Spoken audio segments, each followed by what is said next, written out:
اعوذ باللہ من الشیطان الرجیم، بسم اللہ الرحمن الرحیم۔ نالج فیکٹری کے معزز دوستو، السلام علیکم۔ ناظرین اکرام، دنیا میں انتہائی ناقابل فراموش واقعات گزرے ہیں جن کو ہم بھول نہیں سکتے، اور ہر سال ان کی یاد بھی منائی جاتی ہے، لیکن جس طرح واقعہ کربلا ہر سال ہمارے قلب و نظر میں سماتا ہے، اس کی مثال دنیا میں نہیں ملتی۔ اور یہ واقعہ نہ ہوتا تو ہمارے قلوب میں غم و افسوس کے جذبات اور ہماری رگوں میں ظلم و ستم کے خلاف مزاحمت کی گرمی نہ پیدا ہوتی۔ مگر واقعہ کربلا محض تاریخ کا واقعہ نہیں، بلکہ یہ وہ کسوٹی ہے جس پر ہر دور کا انسان پرکھا جائے گا، اور یہ ایک مسلسل عمل ہے جو کہ ہر زمانے میں حق و باطل کی قوتوں کا فیصلہ کرتا ہے۔ محرم الحرام کا مہینہ ہمیں نواسہ رسول حضرت امام حسین علیہ السلام کی اس عظیم قربانی کی یاد دلاتا ہے جو کہ دین محمدی صلی اللہ علیہ وآلہ وسلم کی بقا کا باعث ہے۔ آپ نے کربلا کے میدان میں اپنے اصحاب و اقربا کے ساتھ جو عظیم و شان قربانی پیش کی، تاریخ اسلام میں اس کی کوئی مثال نہیں ملتی۔ آپ علیہ السلام نے دین اسلام کی سربلندی اور اہل حق کے لیے اپنی جان کی قربانی پیش کر دی۔ حضرت امام حسین علیہ السلام نے دین کی بنیادی اقدار اور سچائی کے اظہار کے لیے میدان کربلا میں اپنی اور اپنی اولاد کا خون دے کر دین اسلام کو بچایا۔ واقعہ کربلا نے انسانیت کو جینے کا سلیقہ سکھایا اور ظالم و جابر حکمرانوں کی آنکھوں میں آنکھیں ڈال کر بات کرنے کا حوصلہ بخشا۔ سانحہ کربلا حق و باطل کے درمیان ایک لکیر ہے جو کہ دونوں کے فرق کو بالکل واضح کر دیتی ہے۔ حضرت امام حسین علیہ السلام نے میدان کربلا میں اپنا 6 ماہ کا شیرخوار قربان کیا۔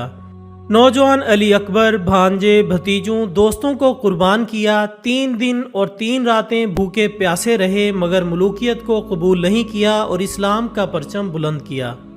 ناظرین محترم، 10 محرم الحرام سن 61 ہجری وہ دن تھا جب امام حسین علیہ السلام اور آپ کے رفقا کو بے دردی سے شہید کر دیا گیا، اور جب آپ علیہ السلام کو شہید کیا گیا تو دن رات میں بدل گیا اور آسمان پر ستارے نمودار ہو گئے، جبکہ آسمان نے لہو کی بارش کی جس نے لوگوں کے سروں اور کپڑوں پر نشانات چھوڑ دیے، یہاں تک کہ شام اور دیگر علاقوں میں پتھروں کے نیچے سے بھی خون بہہ رہا تھا اور دیواروں سے تازہ خون نکل رہا تھا۔ امام علی مقام کی شہادت سے ایک رات قبل حضرت ام سلمہ رضی اللہ تعالی عنہا نے خواب میں دیکھا کہ حضور اکرم صلی اللہ علیہ وآلہ وسلم کے پاس موجود ایک چھوٹے سے برتن میں سے خون بہہ رہا ہے۔ آپ کے پاس وہ مٹی بھی موجود تھی جو کہ حضرت جبرائیل علیہ السلام نے آپ کو لا کر دی تھی، اور کہا تھا کہ جب یہ مٹی خون میں تبدیل ہو جائے تو اس وقت سمجھ لیجئے گا کہ آپ کے نواسے کو شہید کر دیا گیا ہے۔ یہ مٹی حضرت ام سلمہ رضی اللہ تعالیٰ عنہ کے پاس موجود تھی جو کہ امام حسین علیہ السلام کی شہادت سے ایک رات پہلے ہی خون میں بدل گئی تھی، لہٰذا حضرت ام سلمہ سمجھ گئی کہ واقعہ کربلا پیش آ گیا ہے۔ دوستو، اس کے بعد حضرت امام حسین علیہ السلام کے سر مبارک کو دمشق لے جایا گیا، اور وہاں ہر درد دل رکھنے والا انسان آنسو بہا رہا تھا، یہاں تک کہ جنگلی جانور اور مچھلیاں بھی رو رہی تھیں۔ ناظرین، جب آپ کے سر مبارک کو کوفہ لے جایا جا رہا تھا تو روایات میں ملتا ہے کہ ایک جادوئی قسم کی قلم نے ایک دیوار پر انتباہی آیات لکھیں، اور یہی آیات روم کے ایک چرچ پر بھی لکھی گئی تھیں جو کہ بعثت محمد صلی اللہ علیہ وآلہ وسلم سے 300 سال قبل تعمیر کیا گیا تھا۔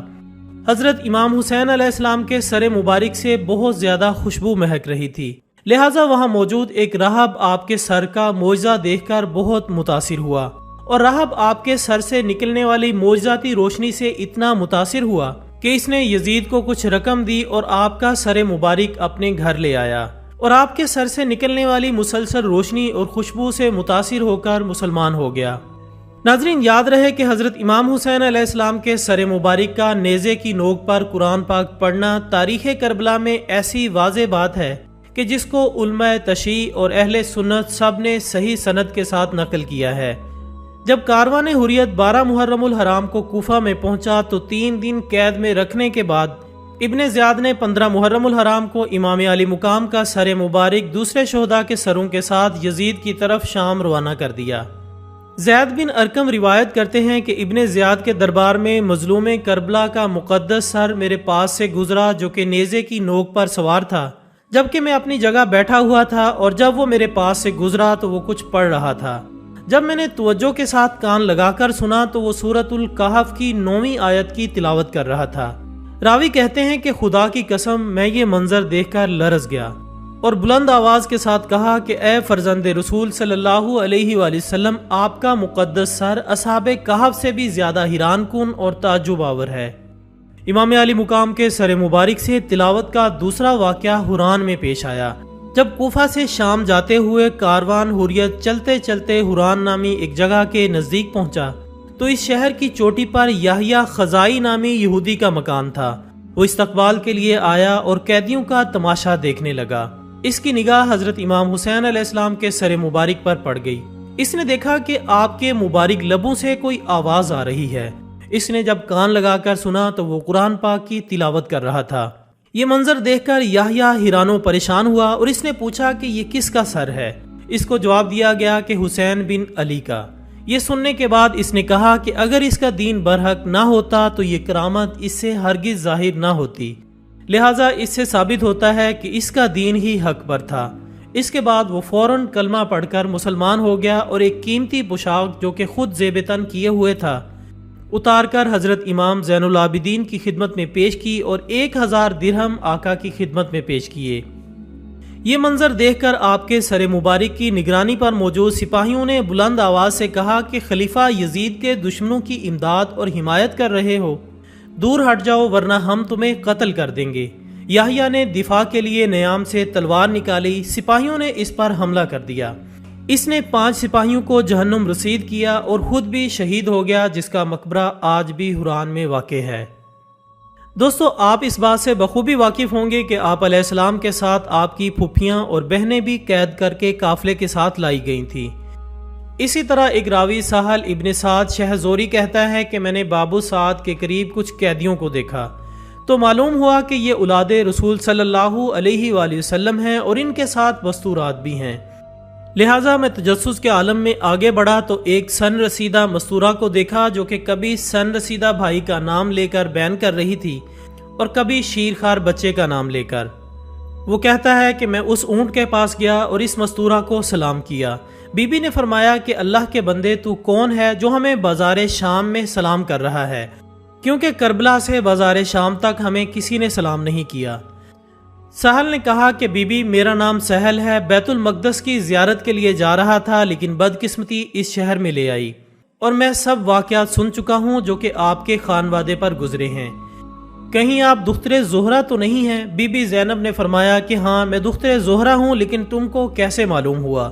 سہل نے کہا کہ بی بی مدینہ میں آپ کا پردہ بہت مشہور تھا، یہاں تک کہ آپ کے پڑوسیوں نے بھی کبھی آپ کی آواز تک نہیں سنی تھی۔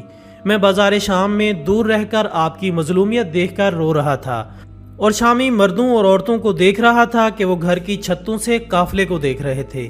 سہل کہتا ہے کہ بی بی نے فرمایا کہ نانا محمد صلی اللہ علیہ وآلہ وسلم آپ کی آل آج بازار شام میں اتنی مظلوم ہو چکی ہے کہ غیر مسلم مسلمان ہو کر ہم پر اپنی جان قربان کر رہے ہیں، لیکن آپ کی امت مسلمان ہو کر بھی ان کے دل میں ہمارے لیے کوئی ترس نہیں ہے۔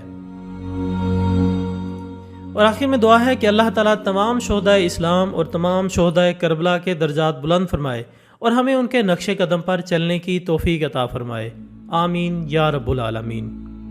اسی دعا کے ساتھ ہماری آج کی اس ویڈیو کا اختتام ہوتا ہے۔ ہم امید کرتے ہیں کہ آپ کو یہ ویڈیو بہت پسند آئی ہوگی۔ انشاءاللہ بہت جلد دوبارہ ملاقات ہوگی ایک اور اچھی سی ویڈیو کے ساتھ۔ تب تک اپنا دوستوں، رشتہ داروں اور گرد و نواح کے تمام لوگوں کا بہت خیال رکھیے گا۔ اللہ حافظ۔